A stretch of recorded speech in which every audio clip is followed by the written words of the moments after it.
cita-citanya seorang Aldi Taher? Apa sih yang membuat lo tersentuh? Momen-momen di mana lo menangis? Ibu gue, Pak.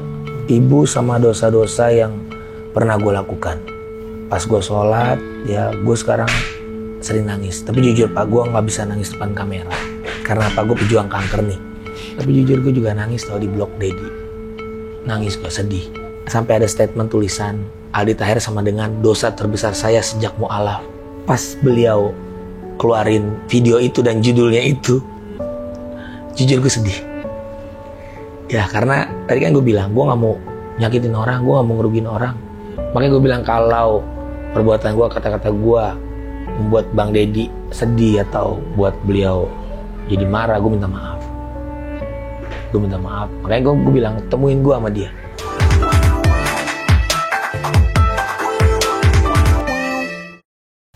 Bang Aldi, thank you udah datang. Assalamualaikum warahmatullahi wabarakatuh. Salam kebajikan, namo budaya, salam damai. Saya cinta Kristen, saya cinta Hindu, saya cinta Buddha, saya cinta Konghucu. Tapi saya nggak cinta Deddy Corbuzier. Oh gitu? Saya cinta istri saya. Oh gitu. Bang Aldi, ya. Ada teman artis bilang, katanya gue gila. Bang Aldi tuh gila gara-gara kemo waktu itu, gara-gara obat-obatannya. Bener. Jadi ini bawaan orok, bawaan lahir apa? Gue gila karena kemo, gue gila karena nyari cuan. Gue gila buat popok anak. Tapi karena pengaruh obat-obatan enggak? Dari waktu kemo dan...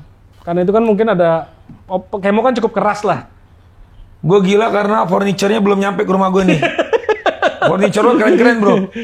Kalau udah nyampe mungkin... Gue akan tambah gila. Jadi emang lu mengakui bahwa terjadi perubahan dari Aldi? Karena orang pada bilangnya kan begitu. Aldi yang sekarang beda sama Aldi yang dulu. Sebenarnya gitu. Dibilang perubahan iya. Tapi pada dasarnya dulu gue nggak ada kamera ya begini. Jadi gue dulu munafik. Tapi kemungkinan juga kedepannya masih bisa munafik juga. Karena gue manusia biasa. Dulu gue depan kamera tuh sok ganteng. Oh jaga image. Sok imut. Oke, jadi gue pengen seperti Nicholas Saputra. Kalau Nicholas Saputra kan ganteng beneran, Pak. Kalau gue kan gantengan kunci. Nah, tapi aslinya kalau nggak ada kamera apa segala macam, dulu juga udah kayak gini. Jadi poinnya sekarang ini gue bukan berubah, Pak. Gue hanya menjadi diri gue sendiri. Oke. Yang penting gue nggak ngerugiin orang. Gue nggak nyolong jemuran orang. Jadi memang aslinya, sifat aslinya adalah seperti ini. Nggak juga sih. Nggak juga. Diperhiperbolakan, nggak? Bukan, manusia itu kan bisa berubah tiap detik, Pak. Ya. Ya mudah-mudahan insya Allah Deddy Corbuzier bisa berubah. Dibuka. Blocking IG gua. Masih di blok sampai sekarang. Ya lo tanyalah, gua nggak tahu. Tapi sih gue cek, gue searching Deddy. Yang muncul Deddy Mizwar, Deddy Mulyadi, Deddy Dukun. Deddy Corbuzier nggak muncul. Oke, jadi pengalaman dari kanker dan sembuh dari kanker ini ada efek juga nggak ke dalam hidup? Pasti. Ya alhamdulillah. Kan jadi, orang kalau kanker survivor gitu ya. Sekarang gini deh. Pertanyaannya jangan ke gua, buat lu deh. Misal, lu diuji penyakit berat sama Tuhan. Terus lu sembuh. Kira-kira lu akan berubah dari sebelum lu kena penyakit itu apa tetap? Oke deh, gue buka ya. Gue bandel banget sebelum gue divonis kanker. Saking bandelnya Dewi Persik nyari-nyariin mana suami gue, ngilang gue. Gue udah pernah ngomong di blog dia ya, di vlog dia. Jadi gue tuh nikah sama Dewi itu 2 tahun. Cuman Dewinya dari setahun ya, karena setahun gue hilang-hilangan. Gue umur 25 tahun, ya Dewi akhirnya memaklumi. Gue masih jiwa muda, dia pun masih muda. Kan dia lebih muda dari gue. Mungkin satu Indonesia taunya dia lebih tua dari gue, karena dia pernah nikah kan sama Bang Ipul ya. Akhirnya orang nyangka dia lebih tua dari gue. Makanya gue, dan kebetulan janda juga.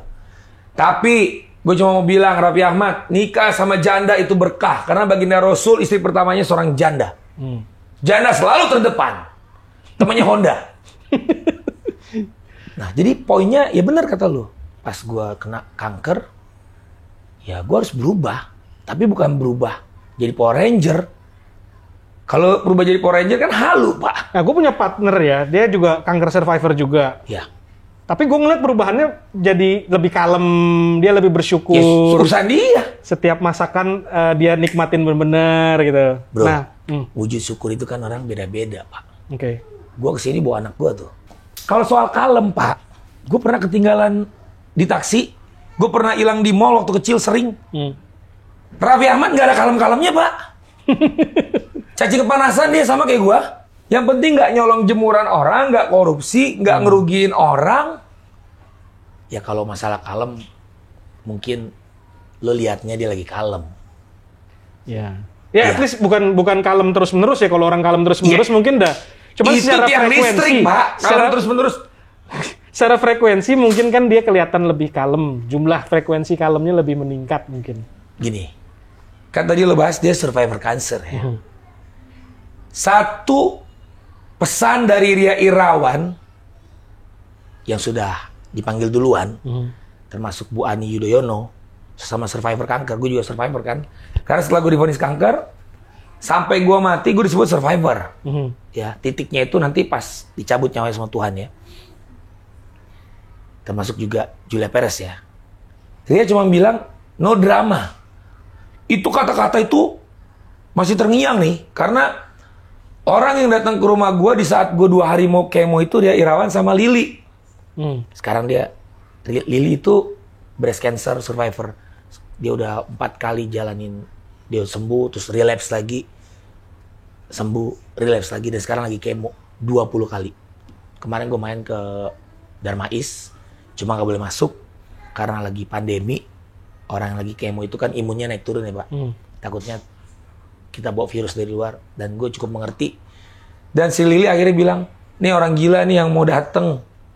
Soalnya dia nelfon gue, bro hibur dong nih pejuang kanker, di ruangan gue lagi pada ini video call sama gue nyanyiin kan, pejuang kanker, I love you so much, pejuang kanker tetap semangat. Nah alhamdulillah. Jadi no drama yang Ria Irawan bilang itu adalah ya udah lu jadi diri sendiri. Buah-buahnya lebih banyak nggak? Apanya tuh? Dari pengalaman lu pernah kanker, itu membuahkan hasil yang lebih baik, lebih banyak nggak? Oh, insya Allah pasti, bro. Enggak, yang lu alamin, gue nanya ke lu. Ini soal kanker, Pak. Bukan soal penyakit panu, Pak. Iya juga. Gue pernah panu. Tapi lu berasa bahwa dengan setelah lu melewati pengalaman itu, lu menjadi lebih religius juga mungkin, dan menimbulkan buah-buah yang lebih positif gitu? Iya, kalau masalah religius, bro, gini deh bro. Soal religius itu hanya diri sendiri dan Tuhan yang tahu. Kita nggak bisa berakting, Pak. Nggak, ini gue nanya pendapat lu secara pribadi. Apakah lu melihat perubahan ini membawa begitu banyak buah-buah yang lebih banyak dibanding kehidupan lu sebelumnya tentunya? Gue nggak mau ngebluffing ya. Ya, lihat aja Instagram gue, lihat aja YouTube gue. Stop posting maksiat. Gue cuma bilang itu aja. Oke. Ya, itu wujud syukur gue. Gue kemarin ngeposting, ya ada lagu, terus ada cewek joget. Ada yang komen, lu bilang stop posting maksiat, jangan maksiat, lu posting. Itu bisa nimbulin birahi segala macam, bisa berimajinasi. Langsung gue hapus. Itu poin yang gue mau sampaikan ke Deddy Corbuzier. Tolong hapus postingan belahan dada Dinar Candy. Ganti sama belahan dada gue. Jadi menurut lu bahwa pengalaman itu secara spiritual membuat lu menjadi manusia yang lebih baik dan berbuah lebih banyak lah. Nah pertanyaan gue adalah kenapa justru mendapat reaksi yang bertolak belakang dari teman-teman artis dulu deh? Gue cuma mau bilang segala puji hanya milik Allah, brother. Segala puji hanya milik Tuhan. Kalau manusia dipuji, ngeri, Pak. Ngeri. Jadi lebih baik dicaci maki seperti sekarang? Ya nggak juga sih. Ya. Nggak, cuman gue mau tahu pendapat lu, kenapa justru reaksinya dari tim teman-teman selebriti justru lebih ke negatif dibandingin ke positif? Menurut pendapat lu? Bro, gini. Gue setuju dengan omongan lu. Kadang gue juga mikir, kok bukan orang lain aja, gue pun mikir, bro. Gue manusia biasa ya. Gue bukan tiang listrik ya, yang nggak bisa mikir tentang diri gue gitu. Gue mikir kok, tapi ya udah gue langsung aja gue minta maaf kalau ada salah-salah kata, salah-salah perbuatan. Nah, kalau tadi lo bilang gue banyak dapat reaksi negatif, Maya Estianty nggak mungkin ngundang gue ke rumahnya, Pak. Ya. Deddy Corbuzier nggak mungkin ngundang gue ke podcastnya, bro. Walaupun akhirnya di blok ya. Gue nggak tahu detik ini alasannya apa. Karena yang ngeblok dia. Kalau gue ngeblok dia, gue akan ngomong alasannya rese, misal. Ya udah, brother. Kalau brother bilang gue banyak reaksi yang sama teman-teman artis ya, khususnya gue dapat penolakan, ya ngapain orang gila lu ladenin? Kalau kata Uus. Jadi udah, brother. Menurut gue itu hak mereka juga. Yang penting gue cinta sama mereka, gue sayang sama mereka, dan kita nggak bisa mendikte orang. Lo harus ke gue sikapnya begini, nggak bisa, Pak. Natural aja. Yang senang silakan, yang nggak senang ya insya Allah senang. Gitu aja. Jadi waktu dalam keadaan lu tenang, lu diskusi sama diri lu sendiri, lu bisa menyimpulkan bahwa apa yang lu lakukan ini memang udah sejalan dengan hati nurani lu gitu. Setiap kehidupan itu pasti diuji, Pak. Ya, brother. Bukan gua aja sih. Raffi Ahmad juga ada yang pro, ada yang kontra, Pak. Ayu Ting Ting. Bahkan Pak Jokowi juga sampai dituduh PKI waktu itu kan. Pas maju Pilpres. Ya udah, santai aja. Beliau santai aja. Pak Presiden kita, masa gua rakyatnya nggak santai? Yang paling penting kan kita damai sama diri kita sendiri nih. Tuh. Nah, lu berdamai nggak dengan diri lu sendiri dengan apa yang telah lu lakukan selama beberapa bulan terakhir ini? Brother, kalau gue bilang gue berdamai, gue takut tak kabur. Tapi secara keseluruhan sampai dengan detik ini, Insya Allah damai. Lu masih merasa bahwa apa yang lu lakukan dan lu udah berdamai dengan hati lu bahwa ini yang lu lakukan adalah benar lah, kurang lebih. Manusia itu walaupun dia ngerasa dirinya benar, belum tentu orang lain nganggapnya benar. Udah gitu aja. Iya. Tapi dari diri lu sendirilah, lu merasa bahwa ini lu cukup damai dengan diri lu dengan hati nurani ini. Insya Allah. Nah, sekarang kan ini jadi tren nih ya. Maksudnya bahwa salah satu cara paling cepat untuk naik viral, untuk apa segala macam adalah dengan membuat kontroversi atau sensasi. Bukan sekarang, Pak. Dari dulu, Pak. Dahsyat dengan adanya sosmed. Makanya jadi jauh lebih cepat sekarang dibandingin dulu. Enggak juga sih. Enggak juga. Ada namanya Emran Band sampai sekarang belum viral, Pak. Padahal dia juga udah gila-gilaan, Pak. Kontroversinya. Vokalisnya udah pernah podcast sambil mandi bareng gue, Pak. Serius ini. Oke. Jadi, udah kalau ujung-ujungnya terkenal atau tidak itu semua Tuhan yang ngatur. Banyak nih YouTubers atau ya, teman-teman penggiat sosial media yang udah melakukan hal gila. Tapi ternyata Dennis yang muncul. Nah, apa pendapat tuh mengenai Dennis? Ya, itu urusan dia, Pak. Tapi pesan sama gue satu sama dia. Jangan lupa minum air putih yang banyak. Kan dalam garis besar boleh dibilang apa yang dilakukan mirip juga kan. Dia mengundang kontroversi, mengundang sensasi dengan caranya dia lah. Iya. Ini gue ungkap ya. Gue pernah waktu itu satu ruangan sama dia di Indosiar. Waktu itu gue bakal tamu acara Tukul. Gue sama istri gue, dia sendiri. Lewat, set gue tegur kan. Wah, calon istri gue nih, najis, dia bilang. Oke. Ini real ini, banyak orang di sana yang dengar. Dan gue video dong, gue mau pansos sama dia. Gue mau nggak munaf, Pak. Gue mau pansos. Wah, ini gue lagi sama calon istri gue nih, najis. Gue pikir bercanda kan? Ya gue kan begitu juga. Bukan gue aja, Ahmad Dhani juga begitu, Pak. Udah duluan Ahmad Dhani, Pak. Kontroversi, walaupun kontroversi atau apalah, konveksi lah. Dah, endingnya, gue boleh upload nggak? Nggak boleh. Serius sih, bercanda apa enggak nih? Nggak boleh. Serius. Itu pertama kalinya lo ketemu dia? Pertama kali. Dan dia lagi rame-ramenya karena sama Uya kan, yang Uya datengin rumahnya kan, wah rame. Terus akhirnya, ya udah, gue gak akan upload. Lo cek YouTube gue, nggak ada tentang dia. Nah, gue hapus langsung videonya. Tapi yang anehnya sampai di parkiran, foto dong. Dia mau nunjukin kalau, nih gue lagi sama mantan suami lo. Oh. Dewi Persik. Makanya gue cuma bilang, Dennis tolong hargain lebih tua. Abangku Deddy Corbuzier sayang, saya minta maaf kalau ada salah-salah kata. Ya, tolong buka blog saya bang. WhatsApp masih ada kalau dan undang saya di podcast abang. WhatsApp pasti bisa kalau Deddy. WhatsApp gue pernah minta, cuma nggak nyambung. Apa gue salah dengar? Terus gue WhatsApp manajernya juga nggak dibales. Oh. Gitu. Jadi ya udahlah, kita NKRI Pak. Kita ini mau membangun Indonesia. Kita ini anak bangsa yang lagi regenerasi nih. Senior-senior kita kan ibaratnya butuh anak-anak muda sekarang buat regenerasi nih. Ya udah kita kompak-kompak aja lah. Ya kalau gue Tapi boleh gue ngomong brother, izin ya. Gue cuma mau bilang Dewi Persik orang baik. Dia nggak akan ngusik orang kalau nggak terusik. Dia, bro, lo boleh tanya nih. Dewi itu saking baiknya, ya. Ya gue mantan suami ya. Jadi gue lebih paham dia ya. Serius ini. Gue lebih paham dia dibanding Raffi Ahmad.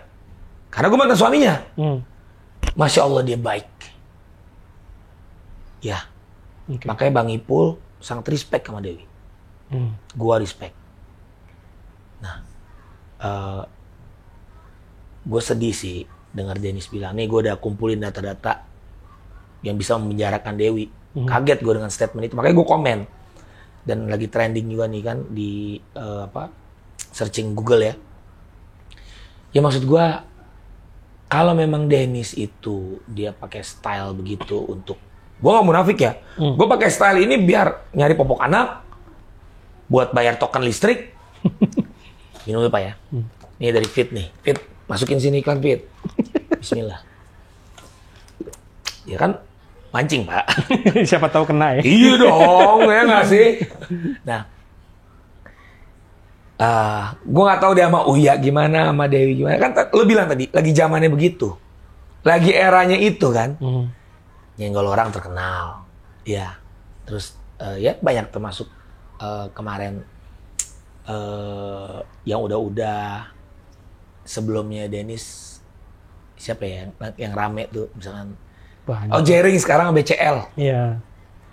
Akhirnya gue bilang Jering nikahin aja BCL. Karena jujur Pak, BCL janda, kesian. Dia hidup tanpa suami dan membesarkan anaknya. Makanya gue daripada Jering ngomong begitu, lebih baik lo nikahin. Yeah. Ya nggak bro? Poligami berkah. Nikah poligami ya. Ya. Gue banyak ngeliat kayak lu buat lagu itu menurut gue brilian. Mama izinkan papa tuh nikah lagi. Mama izinkan papa tuh poli pantai. Apapun yang lu lakukan, gue lihat juga cukup berhasil. Dan gue lihat lu membawanya, lu berusaha membawanya walaupun nggak semua orang menerima seperti itu, membawanya ke positif. Artinya lu sholat, lu baca Al-Quran, lu posting baca Al-Quran, rekam posting. Tergantung orang nerimanya kayak gimana, tapi seenggaknya itu adalah hal yang positif. Masa gue harus bilang baca Playboy rekam posting Pak? Tapi gue mau nanya sedikit mengenai yang poligami, karena kan lu selalu bergembor-gembor presidennya poligami dan ini. Menurutnya impact itu terhadap istri dan anak lu seperti apa? Dengan lu berpendapat seperti itu? Kecuali gue bilang gue presiden kemaksiatan, baru istri sama anak gue bakal sedih Pak.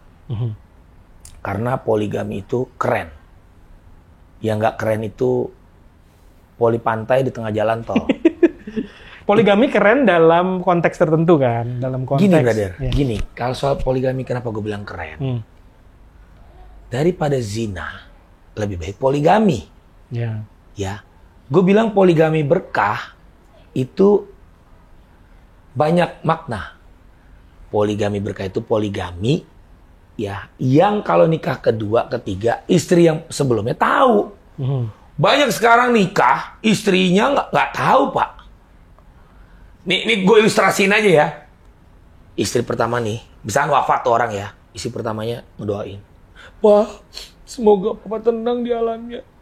Datang cewek, kamu siapa ya? Istrinya, hah? Kamu? Datang lagi cewek, istrinya.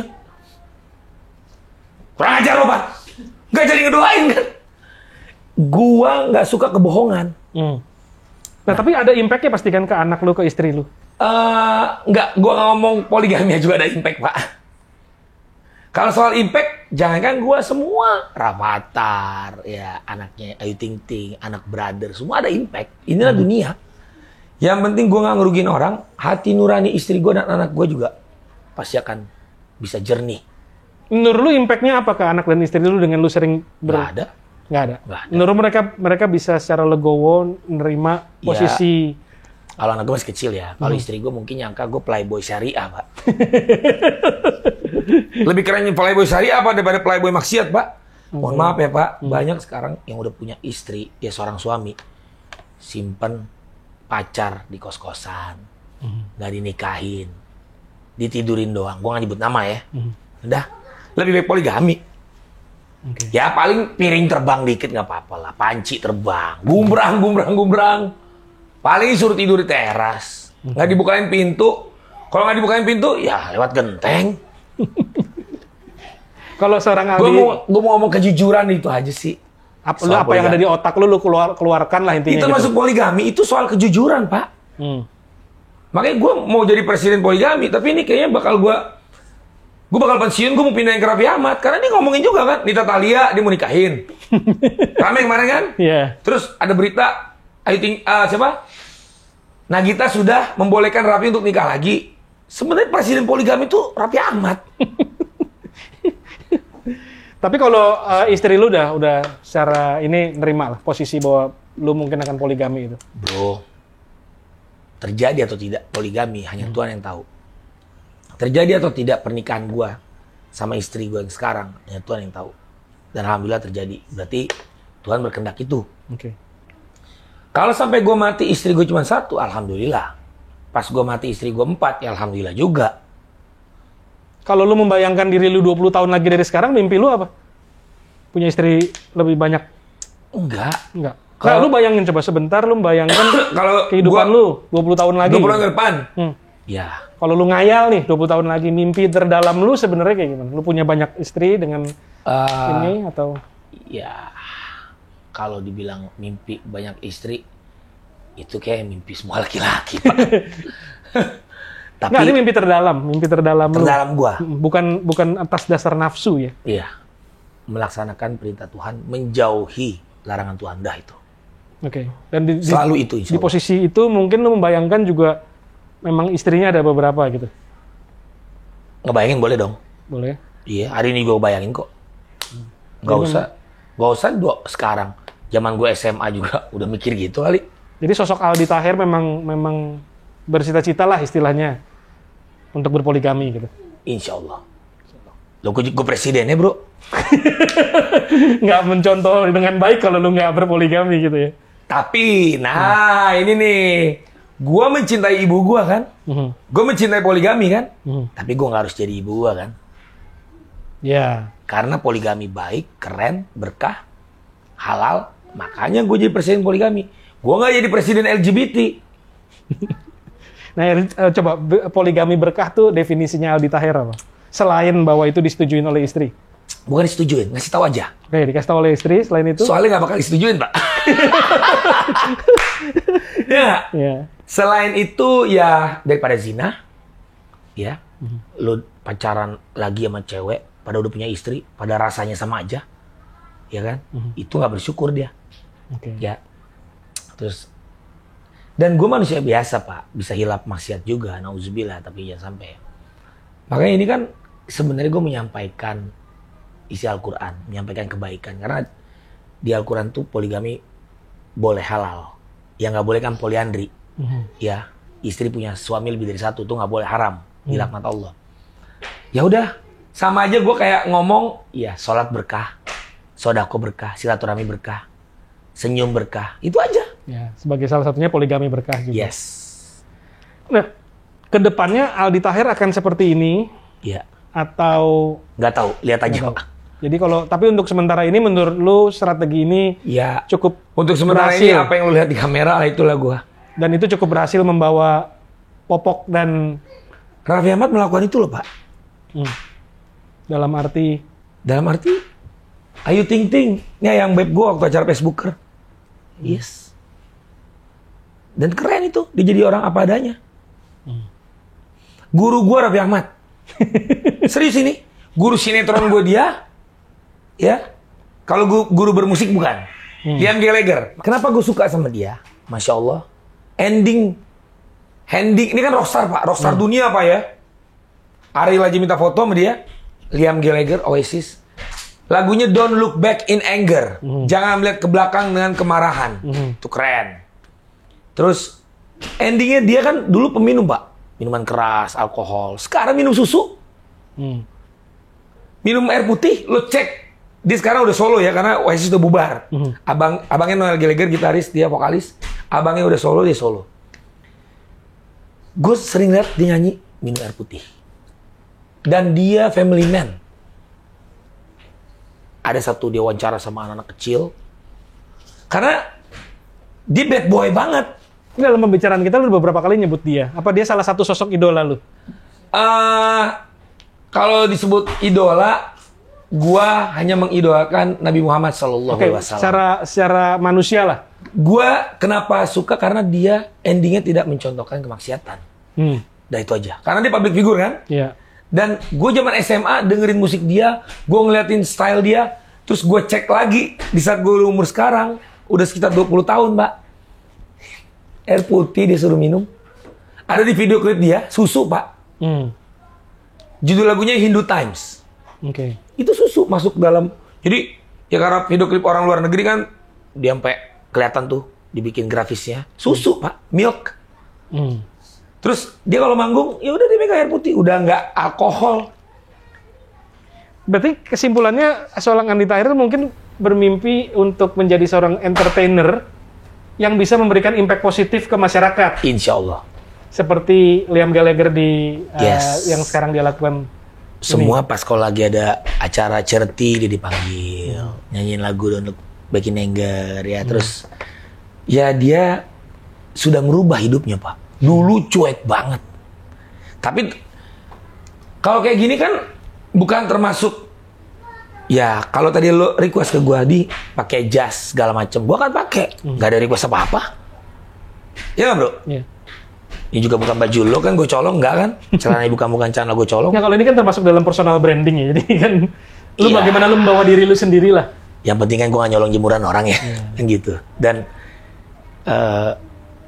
yang penting ya gini nih, kalau ada request, kalau kita ketemu Pak Jokowi pasti ada request dong, harus rapi, bener nggak?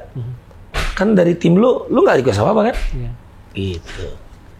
Gua akan ikutin aturan, kalau memang ada aturannya. Ini kan hari ini ada aturannya nggak? Dilarang pakai kutang. Gua kemarin pakai sepatu nggak, Bro? Gue kemarin pakai sepatu nggak? Dari mobil. Gue nyeker. Gue emang suka nyeker, Pak. Iya. Nggak, kalau di kita sih mau nggak ada ketentuan dress code yang kayak gimana. Iya. Malah semakin lu relax, gue semakin seneng. Kalaupun ada, gue ikutin. Iya. Insya Allah gue ikutin.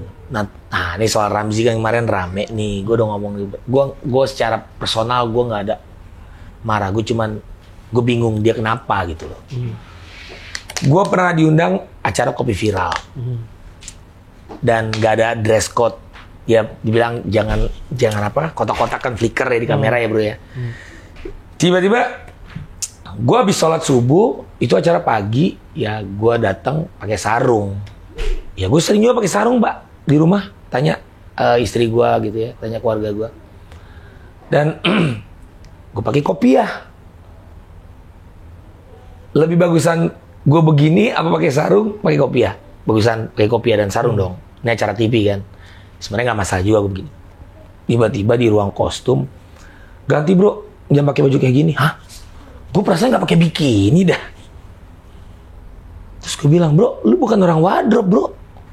Lu juga bukan produser. Lu bukannya anak Khairul Tanjung. Kenapa lu jadi masuk ke ranah situ? Dan gue nggak tahu dia mau ngapain gitu loh. Mau ngecengin gue kah atau mau ngebully gue nggak tahu. Kalaupun lu ngebully gue cara cerdas, lu nggak akan kelihatan bodoh gitu loh. Iya kan? Kan biasa ceng-cengan nih, host-host acara gosip kan. Acara nyinyir kan. Nah, gue waktu itu lagi rame sama Dedi tuh. Terus gue pakai itu. Gue kesel Pak. Kecuali gue datang telanjang bulat atau gue nyolong pakaian dia di jemuran. Ih, baju gue tuh buka lu. Gak diganti. Wah, mulai kenceng tuh di ruang kostum. Gak, gue bingung nih maksudnya apa nih? Maksudnya apa? Gue bilang. Kalau lu orang wardrobe, gue masih oke lah. Gue ikutin. Sampai turun produsernya. Produsernya aja nggak ngomong apa-apa gitu loh. Dia kan hanya host. Dia bilang, ya ini acara gue. Waduh. Akhirnya gue bilang, udah gini aja deh. Gue tetap pakai ini. Kalau gue mau syuting lanjut. Kalau nggak, pilih aja gue yang pulang atau dia yang pulang. Ya alhamdulillah kata produser gue yang pulang. Pulang gue. Bayaran gue 5 juta. Sampai rumah saya nggak jadi. Itu gue ungkap. Kemarin gue udah lagi surprise dia. Ramzi, gue dateng nggak pakai sarung. Dan gue ada masalah. Bikin lagi dia resek kedua kali. Dia nggak berani ngomong, takut dia kali. Ya bodo amat, gue sampein aja. Biar gue ditabayunin sama dia di sini. Lo panggil dia, lo panggil gue. Ya biar nambah lagi cuan gue ya. Udah nggak munafik gue brother. Gue dagang parfum. Ya, gue pernah ketemu Khalid Basalamah di Blok M. Gue kasih beliau parfum gue. Tuh ada kotak. Terus gue udah nggak kontrak lagi kan. Gue edit Inoku sama parfum Aldi Taher kan, gue dagang parfum tuh. Tiba-tiba dia WA gue. Assalamualaikum bro, biar nggak terjadi fitnah. Gue mau nanya. Nanya apa? Waalaikumsalam bro, nanya apa bro? Lu udah izin belum sama Ustadz Khalid pajang foto itu? Kaget gue. Lu siapanya Ustadz Khalid? Manajernya kah? Produsernya kah? Atau lu mau caloin beliau buat endorse? Dan menurut gua enggak, karena Ustadz Khalid nggak akan minta endorsan. Karena beliau pendakwah. Dan boleh dicek, orang ngasih parfum itu sunnahnya nggak boleh ditolak. Gue kaget nih, kecuali gue edit bro. Mohon maaf ya, misalnya produknya yang negatif gitu ya. Misalkan minuman keras atau yang nggak berfaedah, itu menurut gue ya. Nah, terus gue bingung. Wah, gue chat panjang lebar ya. Maksud lo apa bro? Enggak, soalnya gue kenal dekat. Wah. Gue gak tahu arahnya dia mau ngapain gitu. Mau ngadu, ya? Atau dia mau sombong ke gue. Dia lebih kenal sama Ustadz Khalid, deket banget gitu ya. Karena beliau kan tokoh juga ya. Maksudnya apa gitu? Ya kayak ibaratnya, ya gue kenal sama presiden, gue udah kenal sama presiden. Ibaratnya gitu. Apa maksudnya gue gak tahu. Tolong aja, jawab. Tolong Ramzi jawab di bawah komen ini. Ya, gue juga susah komen ya. Maksudnya kan orang punya pemikiran masing-masing. Betul.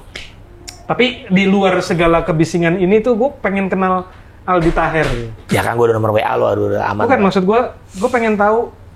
Kadang-kadang kalau lu di sini banyak orang segala macam kan lu ngomong apa gitu. Tapi waktu lu malam-malam sendirian gitu, sebenarnya cita-citanya seorang Aldi Taher. Apa sih yang membuat lo tersentuh? Momen-momen di mana lo menangis? Ibu gua, Pak. Ibu sama dosa-dosa yang pernah gue lakukan. Ya. Karena pas gue sholat, ya gue sekarang sering nangis. Tapi jujur Pak, gue nggak bisa nangis depan kamera. Karena apa? Gue pejuang kanker nih.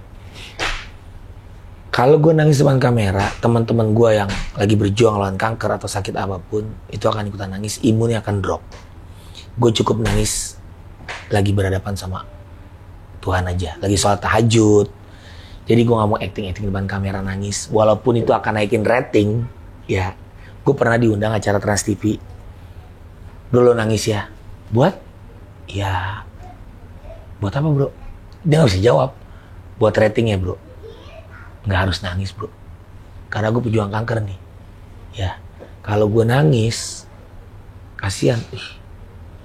Hal apa yang lu waktu sholat tahajud tuh lu nangis rata-rata apa? Ya dosa-dosa yang pernah gue lakukan, terus ya gue manusia biasa, hilap, salah. Pasti yang bikin kita nangis tuh terhadap Tuhan, brother. Ya, kita melakukan kemaksiatan itu kan. Ya udah pasti akan bikin kita nyesel. Gitu, Bro. Apa sih yang lo nyesel? Tapi jujur gue juga nangis tau di Blok Dedi. Nangis gue sedih. Apalagi On cam. apa? On cam. Maksudnya? Di pas saat kamera atau di luar? Oh enggak, kan nangis nggak harus keluar air mata Pak. Sedih, gue sedih. Sampai ada statement tulisan, Aldi Taher sama dengan dosa terbesar saya sejak mu'alaf. Pas beliau keluarin video itu dan judulnya itu, jujur gue sedih. Ya karena tadi kan gue bilang, gue gak mau nyakitin orang, gue gak mau ngerugiin orang. Makanya gue bilang kalau perbuatan gue, kata-kata gue membuat Bang Deddy sedih atau buat beliau jadi marah, gue minta maaf. Gue minta maaf. Makanya gue bilang temuin gue sama dia. Ya mudah-mudahan insya Allah pas beliau nonton acara ini atau netizen nonton ada komen request temuin gue sama beliau. Karena waktu itu pertemuan gue itu. Ini sebabnya kenapa lu nyebut-nyebut sering banget gue denger nyebut Deddy Corbuzier kan? Iya dia juga sering nyebut nama gue Pak. Iya, tapi bahkan secara nggak sadar mungkin ada sesuatu yang pengen lu. Oh iya. Memang dari hati lu pengen. Gue sembuh dari kanker, alhamdulillah. Gue nggak pengen berseteru sama orang. Tapi gue ngingetin orang boleh dong. Jadi juga boleh kok ngingetin gue. Nggak dilarang, karena gue adiknya dan ya mengingatkan dalam kebaikan kan boleh. Tapi ada pertanyaan, kenapa gue ngingetinnya di sosmed? Kenapa nggak DM beliau? Gue lagi ngingetin yang di sosmed juga Pak. Gitu. Jadi ya udah. Tapi kalau memang Bang Deddy ternyata, gue belum pernah nanya sih kenapa dia ngeblok gue. Dia bilang, gue pernah baca artikel media, gue diblok sama dia karena ya mungkin dia nggak mau di-tag lagi gitu. Karena gue sering bawa agama katanya. Dan sebenarnya niat lu adalah dengan viralnya lu berharap ini membawa berkah kan? Seharusnya kan begitu ya bro ya. Baik itu popok anak lu maupun mungkin ada orang yang mendengar pesan yang coba lu sampaikan gitu kan? Iya, lebih baik kita viral karena kebaikan bro daripada karena perseteruan. Gue ngajak Bang Deddy bertinju di atas ring itu hiasan Pak. Karena gue nggak puas. Waktu itu gue ketemu dia di podcastnya. Harusnya gue berdua aja, nggak usah ada Dinar Candy Pak. Fungsinya apa Dinar Candy? Toh yang upload video yang gue maksud itu kan Bang Deddy, bukan Dinar. Gitu loh. Dan gue sangat menyayangkan dia sempat ngomong, kenapa lo nggak tegur juga Nikita Mirzani? Kenapa harus Dinar Candy? Kenapa lo nggak tegur yang lain? Yang gue ini gue sebagai netizen juga ya, karena videonya masuk ke WhatsApp grup gue waktu itu, gue lagi WA masuk link karena yang upload Bang Deddy. Makanya gue bilang, ini lo upload belahan dada gue aja Bang Deddy. Gue pernah bikin dan gue datang di podcastnya Chris Hatta, lu maksiat tuh bro, belahan dada lu kelihatan. Gue bingung, sejak kapan belahan dada gue maksiat? Gue berenang pun juga begini, tapi kan ini bukan kolam renang. Apa bedanya di kolam renang ada orang juga, ruang publik? Kecuali gue telanjang bulat ya Pak ya.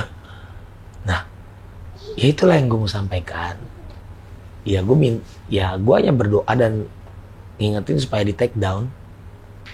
Ya tapi kembali lagi kalau dia nggak mau take down, gue pernah ngomong langsung kok di beliau, turunin Bang, dia nggak mau.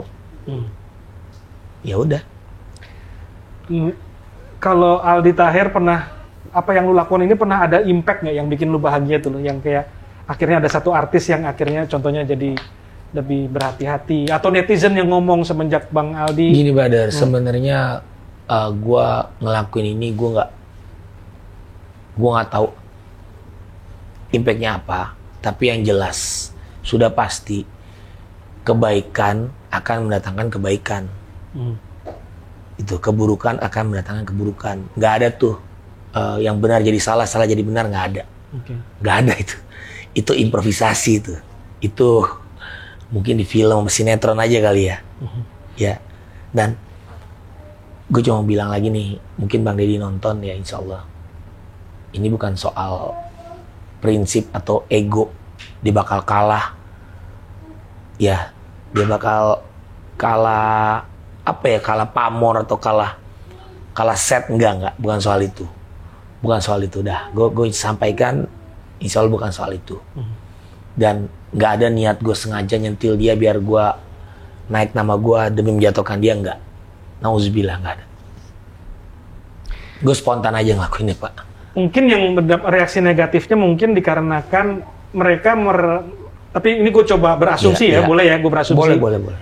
Bahwa mereka merasa lu belum di posisi yang cukup bagus untuk memberi itu dunia, itu dunia ya.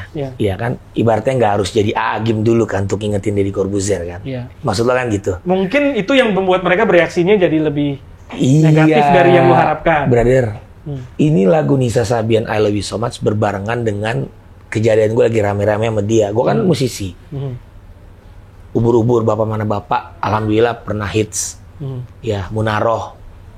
Terus band King Kong gue. Ya, tapi sebenarnya ya teralihkan juga gitu loh. Kalau cuma mau nyari terkenal, ya jangan ke Deddy Corbuzier lah. Langsung aja gue ke Justin Bieber lah. Ya, gue maki-maki aja Justin Bieber di kamera kan. Atau ya intinya bukan soal nyari terkenal aja ini. Bukan. Semua orang pengen terkenal kan? Mungkin mereka merasa memang lu belum di posisi yang tepat buat berpendapat ya itu. Mungkin pertanyaan lu buat netizen sih, bro. Nah, maksud gua, apa lu... Ini kan juga sekedar masukan juga jadinya kan? Dari mereka, reaksi negatif mereka merupakan masukan juga buat lu mungkin kan? Bisa diasumsikan seperti itu, bahwa bro, lu tuh belum di posisi itu untuk memberitahu gua mesti ngapain dengan sosial media gua misalnya. Detik-detik terakhir podcast ini gua kalem gak, bro? Kalem. Makanya gue bilang tadi, karena tadi gue awal biar rame, biar viewers tuh naik, Pak. Ya, intinya, ya udah, gue nggak bisa mendikte atau gue nggak bisa nyuruh reaksi netizen, udah. Silahkan aja. Gitu. Dan lu tetap akan melakukan hal itu juga, apa begitu lu melihat satu hal yang lu rasa bertentangan dengan keyakinan lu akan tetap sampaikan. Kenapa gue bilang, Jering lo lebih baik nikahin BCL daripada berkonflik misalnya gitu. Ya, dia bilang mau boykot BCL, jangan masuk Bali kan. Kan katanya Jering pengen ramein Bali, pariwisatanya naik kan. Ya kenapa harus dilarang jadinya boykot orang masuk sana? Iya kan? Iya. Itu lebih baik nikahin, ajak honeymoon ke Bali. Kalau enggak ntar gue nikahin insyaallah. Emang lo gak mau? Apa? Nikah sama BCL? Ya kalau ngikutin naluri laki-laki ya pasti mau lah. Itu lagu Samson tuh. Cuman ya... Ya, hanya Tuhan yang tahu. Kan gak mungkin. Hanya Tuhan tahu. Kecuali gue bilang gue mau nikahin Ivan Gunawan. Itu baru halu, Pak. Ya, tapi thank you udah ngobrol-ngobrol apa. Gue sih seneng yang di sini kalau kita bisa mengenal sisi sebenar-benarnya lu itu loh. Sisi-sisi yang lu nggak pernah kasih lihat di kamera. Ya udah. Karena memang natural aja, brother. Nggak bisa disetting. Sekarang orang seneng banget menghakimi kan. Ngelihat sebentar, kadang-kadang klip dia langsung. Itulah dunia. Tanpa sempat mendengar langsung. Ya kadang gue pun begitu kan. Manusia biasa, bro. Ya natural aja lah. Kita natural aja karena ini dunia nih. Sebenarnya kita bukan harus merubah orang lain, kita merubah diri kita sendiri aja dulu. Gitu. Gak sanggup kita ngerubah orang, bro. Gak sanggup. Hanya Tuhan yang sanggup. Iya. Dan memang kewajiban sebagai seorang muslim kadang-kadang memang untuk mengingatkan kebaikan dan memberitahu kalau ada sesuatu yang dianggap kurang berkenan lah gitu. Maksiat itu luas, bro. Buang sampah sembarangan maksiat. Mohon maaf ya, gue berak di sofa lo ya maksiat, Pak. Tiba-tiba gue buka celana, gue berak. Terus gue diam-diam pulang, gak ngasih tahu. Kalau gue ngasih tahu, bro, sorry bro, tadi gue cepirit di sofa lo. Tiba-tiba ada yang mau beli, gue bauin. Bener nggak? Kan kejujuran aja, udah jujur aja. Namanya lo cepirit, Pak, nggak ketahan, Pak. Bingung dia.